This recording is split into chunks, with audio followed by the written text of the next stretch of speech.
Mandy Bujold is fighting to prove a point. 29-year-old boxer is going to Rio to prove to the world she deserves to be on the Olympic stage. Bujold was denied a spot in London in 2012 after a mix-up in qualifying events. Difficult position that has actually only propelled her desire to train harder and compete this month in Rio. Arash Madani with more.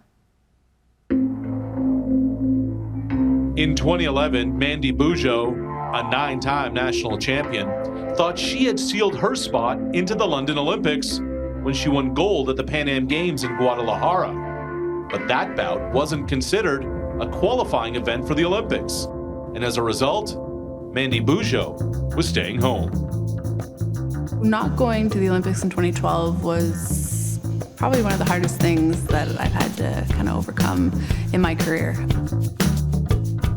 It was devastating. It was obviously something that I had kind of hoped and dreamed about for, since I started boxing and started working up to this. And, I had done so much kind of in the lead up to try to push for women's boxing and, really for women to get there. To not be there was devastating for me.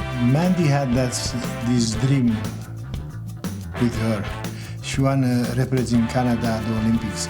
She wanna do her best and to win a medal for Canada, and she was not given the chance in 2012, even if she should be given that chance. She didn't quit, and she said, Adrian, I'll do any sacrifice just to be ready for 2016. It was another 4 years that I was going to have to dedicate in order to qualify for the next Olympics. So I really had to think about, okay, am I going to do this? Do I have the support around me to be able to do this?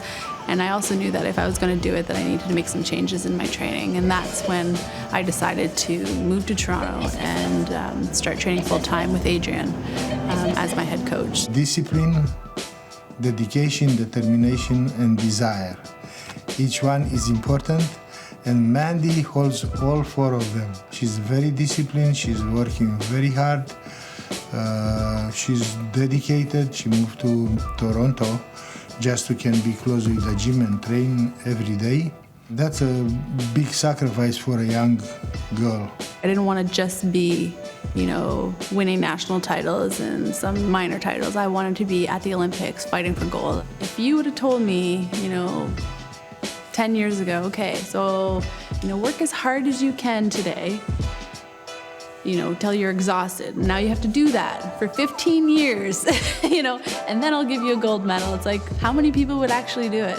It just makes it worth that much more, right? It's not necessarily the medal, it's just that achievement, that feeling of accomplishment when you put so much work into something.